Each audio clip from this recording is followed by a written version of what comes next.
హల్లెలూయా. చదువుకున్నట్టు ఈ రెండో దినవృత్తాంతాల గ్రంథము 17వ అధ్యాయం. 17వ అధ్యాయము యెహోషాపాతు. ఈయన ఆషా కుమారుడు. 16వ అధ్యాయం నుంచి చదివితే ఆయన చనిపోయిన తర్వాత, ఆయన నిద్రించిన తర్వాత పితరులతో పాటు ఆయన కూడా పాతిపెట్టాక ఆషా కుమారుడు యెహోషాపాతు రాజుగా అభిషేకింపబడ్డాడు. దేవునికి స్తోత్రం. హల్లెలూయా. ఈరోజు సేవకుల పరిస్థితి అదే.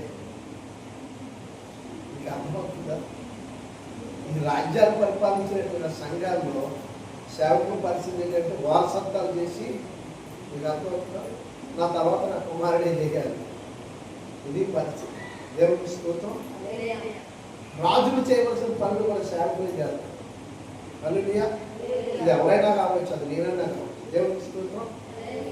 దేవుడు ఒక పని అప్పగించినప్పుడు ఆ పని నీ బహిష్కరణాన్ని పెట్టినప్పుడు ఖచ్చితంగా నీవే ఏ ప్రాంతం అప్పగిస్తే, ఎక్కడ ప్రజలను అప్పగిస్తే అక్కడికి వెళ్ళిపోయి తిండి నిద్ర ఆహారాలు లేకుండా ఖచ్చితంగా నీవు చేయవలసిన పని ఏంటంటే ఆ పనిలో నమ్మకమైన వాడిగా ఉండాలి.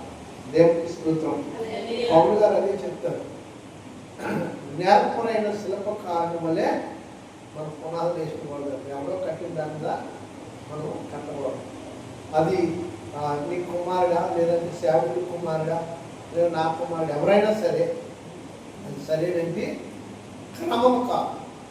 దేవుడికి విరోధమైన పనులు చేస్తూ ఉంటారు. సంఘంలో పరిచర్య చేసేవారు కావాలి. సంఘంలో వాక్యం ధ్యానించి వాక్యం చెప్పేవారు సహకారులు కావాలి. ధన సహకారులు కావాలి. ప్రార్థన చేసే సహకారం కూడా ఖచ్చితంగా ఉండాలి. ఎందుకంటే ఏ సమయంలో సేవకులు ఏదో ప్రాంతానికి తప్పకుండా వెళ్ళవలసి వస్తుంది. ఆ సమయంలో ఇక్కడ ప్రకటించేవారు ఎవరు ఉంటారు, ఇక్కడ బోధించేవారు ఎవరు ఉంటారు? ఖచ్చితంగా యవ్వన బిడ్డలు లేదా నడిప్రాయం గల వారు, స్త్రీల పురుషులు అనేది ఎవరు ఏమి లేదు. ఎవరైనా వాక్యమును నవలాల నుంచి వాక్యమును చెప్పేవారుగా, బోధించేవారుగా ఉండుటకు లేవనెత్తబడ. దేవునికి స్తోత్రం కలుగునుగా. ఆసా రాజు చనిపోయిన తర్వాత తన కుమారులకు యెహోషాపాతు రాజు ఆ యొక్క ప్రజల మీద, యూదా వారి మీద రాజుగా ఆయన అభిషేకించారు. దేవునికి స్తోత్రం. దేవుడు ఆయన నియమించారు. అయితే ప్రియులారా, ఇక్కడ మనం చెప్పుకోవాల్సిన ఒక గొప్ప సంగతి ఏంటంటే, తన తండ్రి అయినటువంటి ఆషా యొక్క మార్గంలో ఆయన నడిచాడని రాయలేదు. దేవునికి స్తోత్రం. హల్లెలూయా. అలాగని ఆషా జీవితం చాలా అద్భుతంగా ఉంటారు. తన యొక్క పరిపాలన చాలా బాగుంటుంది. 41 సంవత్సరం చేశాడు. 1-2గా మీరు 16వ అధ్యాయం చదివితే మీకు అనుభవం చాలా బాగా చేశారు. 14వ అధ్యాయంలో మీరు చూసినప్పుడు ఆయన ఆషా రాజు ఒక ప్రాకారాలు కట్టించి దానికి గుమ్మములను, కిటికీలు ఏర్పాటు చేయడానికి ఆ ఊళ్ళో ఉన్న వాళ్ళందరికీ పిలుపునిచ్చారు. ఆ ప్రాంతం అంటే ఆ దేశం అంతా చాలా నెమ్మదితో ఉందంటే 10 సంవత్సరాలు. అంటే ఇదంతా ఎందుకు చెప్తున్నానంటే, వారి తండ్రులు కూడా దేవుని ఎందుకు భయభక్తులు కలిగిన వారి. అయితే మరి యెహోషాపాతు ఎందుకు అలాగన్నాడంటే, ఆయన అంటాడు, మా పితృడైన దావీదు నడిచే చర్య అంతటి చొప్పున నేను, అంటే నా తండ్రి కంటే మా పితృడు అనగా దావీదు గారు దేవుని యందు భయభక్తులు కలిగిన వారు. తన తండ్రి లేడని కాదు అక్కడ. దావీదు గారికి దేవుడికి ఉన్న సంబంధం వేరు, ఆషారాజుకి దేవుడికి ఉన్న సంబంధం వేరు. దేవుడికి స్తోత్రం. దావీదు రాజే కాదండి, దైవజనుడు కూడా. ఒక దైవజనుడే కాదండి, చక్రవర్తి కూడా. చక్రవర్తి కాదండి, ప్రవక్త కూడా. దేవుడికి స్తోత్రం. దావీదు తన పాత్రలో చాలా గొప్ప భక్తిపరుడే. ఈ ఫలానా నుంచి ఈ పాత్రని చెప్పలేము. కానీ ఆశ ఒక రాజు మాత్రము, దేవుని యందు భయభక్తులు కలిగి ఉన్నవాడు మాత్రం. అందుకనే యెహోషాపాతు అలా ఎంచుకోవడంలో తప్పులేదు. తన పితృడైన దావీదుని ఎంచుకోవడంలో తప్పులేదు. ఆయన చర్య అంతని చెప్పున, ఆయన మార్గం అంతని చెప్పున నేను నడవాలని ఆశపడ్డాను. ప్రియులను మీరు గమనించండి, దావీదు గారు మందిరం కట్టాలని చాలా ప్రయాసపడతారు. మందిరం కట్టాలని అనుకున్నప్పుడు దేవుడు దావీదు కట్టడం, ఈ మందిరం కట్టడానికి దావీదు గారు ఏం చేస్తారంటే మందిరానికి కావాల్సిన ప్రతిదీ కూడా సమకూరుస్తారు. కలప, ఇనుము, ఎండి, బంగారం, ఇత్తడి, ఏది అవసరమో మందిరానికి, ఉపకరణాలకు ఏది అవసరమో, వాయిద్యాలకు ఏది అవసరమో, మందిరం నిధులకు ఏది కావాలో, మందిరం ఎలా ఉండాలో, ఆ దేవుని యొక్క ప్రత్యక్ష గుడారం కట్టాలి, ఆ మందిరం కట్టి అది చూడాలని ఆశపడ్డాడు. దాని వరకు అన్ని సమకూర్చాడు. దేవుని స్తోత్రం. హల్లెలూయా. ఒకటి కాదు, బంగారం, వెండి, వెలగలు, రాళ్ళు, పొట్టేళ్ళు, ఎద్దులు, ఇలా కోడేళ్ళు, సంపద అంతా కూడా. ఈ పొట్టేళ్ళు, ఈ ఎడ్లు, కోడేళ్ళు దేనికంటే అది చాలా అవసరం. ఒక ఆలయ ప్రతిష్ట, ఒక మూలరాయి వేయాలంటే, ఒక శంకుస్థాపన జరగాలంటే మనం ఏదో దినుచులు పట్టికలు వేసేసి ప్రార్థన చేసి ముందుకు వచ్చేసి వచ్చారు ఆలయం కదా మనం చేయాలండి. అది ఇల్లు అయినా ఆలయం. అని ఆ రోజుల్లో 1000 పొట్టేలు వధించాడట సొలొమోను. దేవుని స్తోత్రం. ఎన్ని పొట్టేలండి? 1000 పొట్టేలు, కోడేలు, రెట్లు వధించాడట. దేనికంటే దేవుని యొక్క పరిశుద్ధ స్థలము పరిశుద్ధపరచబడ్డాడు. అపవిత్రత అంతా కూడా ఎంతవరకు అవుతుందో, దేవుని దేవాలయం ప్రారంభము ఎంతవరకు అవుతుందో అదంతా శుద్ధి చేయడానికి 1000 పొట్టేళ్ళు వధించినట్టుగా పరిశుద్ధ గ్రంథంలో రాయబడింది. సొలొమోను గారు కోడేళ్ళ రక్తం, పొట్టేళ్ళ రక్తం, ఎడ్ల రక్తం, దూడల రక్తం, వేల పొట్టేళ్ళతో ఆ రక్తాన్ని వధించి ఆ పరిశుద్ధ దేవాలయం యొక్క మందిరాన్ని, ఆ స్థలాన్ని పరిశుద్ధపరచబడేలా చేశాడు. దేవునికి ఇష్టమైన బలే. దేవునికి స్తోత్రం. ఒక పరిశుద్ధమైన మందిరము కట్టడం, దేవుని మందిరము కట్టుటకు ఒక స్థలాన్ని శుద్ధి చేయడానికి అంత రక్తము దేవుడు కోరుకున్న రీతిగా సిందిస్తే మనం ఏమిటాము ఊనేసి శంకుస్థాపన చేసి వచ్చాము. అది పాత నిబంధన కదా అంటాం, నిజమే. అయితే యేసు ప్రభువు ఇప్పుడు ఆయన రక్తాన్ని, బలులను ఆయన అంగీకరించలేదు కనుక నూనె తీసుకెళ్ళి మనం చేస్తాం. దేవుని స్తోత్రం. ఈ మాట మీకు ఎందుకు చెప్పానంటే ఇక్కడ యెహోషాపాతు రాజు కూడా అలాగే సమస్తము సమకూర్చాడు. హల్లెలూయా. అన్ని సిద్ధపరిచాడు. దావీదు గారికి ఎలాగైతే ఒక 4 ఉన్నారు, పరాక్రమశాలు 4 ఉన్నారు. ఆయన దావీదు గారు పరాక్రమశాలు ఒక 4, గొప్ప సైన్యం ఉంది. అలాగనే యెహోషాపాతు కూడా కొంతమంది సైన్యాన్ని, పరాక్రమశాలిని కొంతమందిని ఏర్పాటు చేసుకున్నాడు. ధనం ఏర్పాటు చేసుకున్నాడు. తనకు కావాల్సిన సామగ్రులంతా సిద్ధపరచుకున్నాడు. దేనికి ఇదంతా అంటే మీరు 20 అధ్యాయంలోకి రండి, వచ్చేటప్పుడు అర్థం. అది 19 అధ్యాయం ఒక గొప్ప మందిరం కట్టిస్తాడు. దేవుని స్తోత్రం.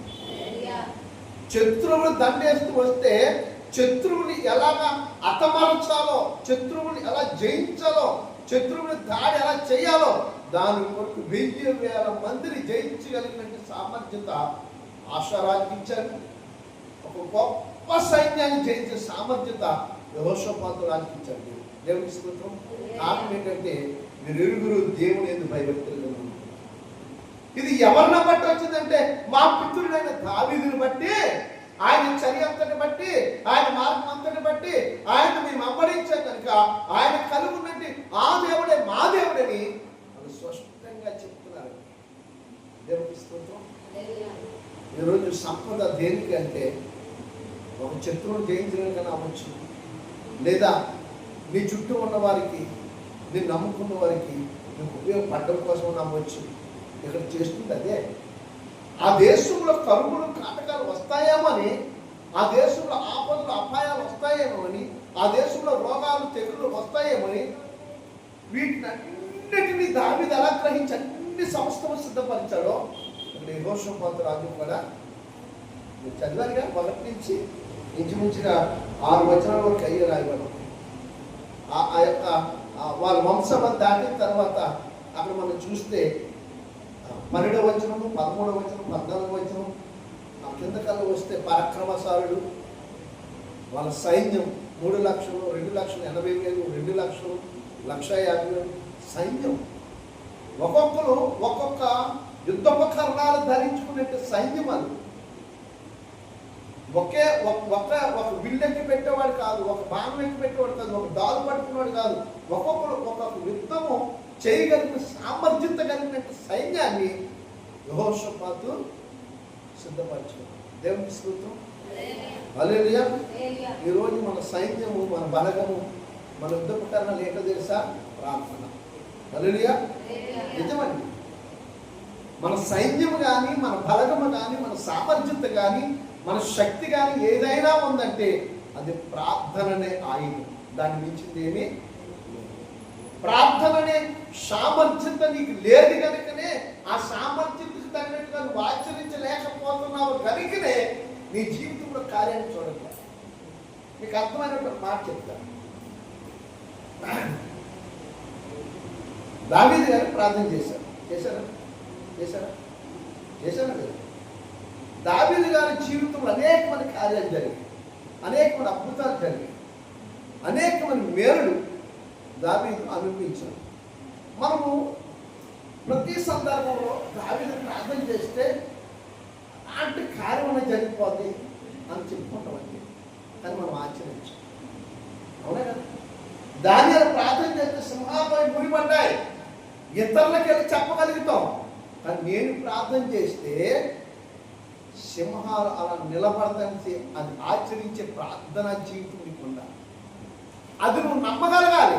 దానియాలే కాదు, నేను ప్రార్థన చేస్తున్నా సింహాలు అలాగా నిలబడతాయి.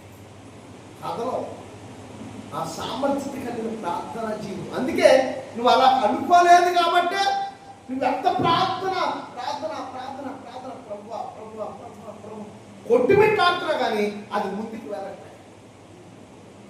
పేతురు సంఖ్యలతో బంధించబడి సరసాలు వేసినప్పుడు సంఘం ఇక్కడ అక్షాక్షులతో ప్రార్థన చేసింది. చెప్పుకుంటున్నాం ఏమని? పేతురుతో సంఘం ప్రార్థన చేసిందండి. అవునా కదా? పేతురుతో సంఘం ప్రార్థన చేసిందండి. పేతురు సంఖ్యలు దిగిపోదు చెప్పుకుంటున్నాం. మరి నువ్వు ప్రార్థన చేస్తే నీ సమస్య ఏదైనా, నీ కష్టం ఏదైనా, నీ ఆపద ఏదైనా, అది ఒంటి ఘటమైనా సరే అలా సంఖ్యలు తెచ్చేస్తాడు. పేతురు సంఖ్యలు పెంచి బయటకు తీసుకెళ్ళిపోయిన దేవుడు నీ ముందున్న సమస్యని ఎంత శ్రప్పపాటున బదులు పడతాడు. నువ్వు నీకున్న సామగ్రి ఇదే. యెహోషాపాతు రాజుకున్న సామగ్రి ఆ దినాల్లో అప్పటిలో కావలసిన సామగ్రి ఏంటంటే దేవుడు చెప్పినట్టుగా ఆ యోధా దేశంలో ప్రజల రక్షకుడికి కాపాడుకున్నట్టుకు ఆ దేశ క్షేమం కొరకు ఏదైతే అవసరమో అవన్నీ సిద్ధపరచుకున్నాడు. ఈరోజు యేసుప్రభు అంటున్నాడు, నా నామం బట్టి ప్రార్థించాను. నా నామం బట్టి ప్రార్థించాయి. నువ్వేం చేయక్కర్లే, ఊరికి నేను చూడు. మోషే ప్రార్థన చేశాడు. మనం చెప్తాం 2 సముద్రం 2 పైలు అయిపోయిందంట. నువ్వు ప్రార్థన చేసిన తర్వాత నీకున్న గట్టుది ఏదైతుందో గట్టుది ఏదైతుందో నీ ప్రార్థన ఎలా ఉండాలంటే ఆ గట్టుది తునాకలైపోయి కనపడకుండా పోయే వరకు నీ ప్రార్థన ఆపుకోవాలి. దేవుని స్తోత్రం. హల్లెలూయా. నువ్వు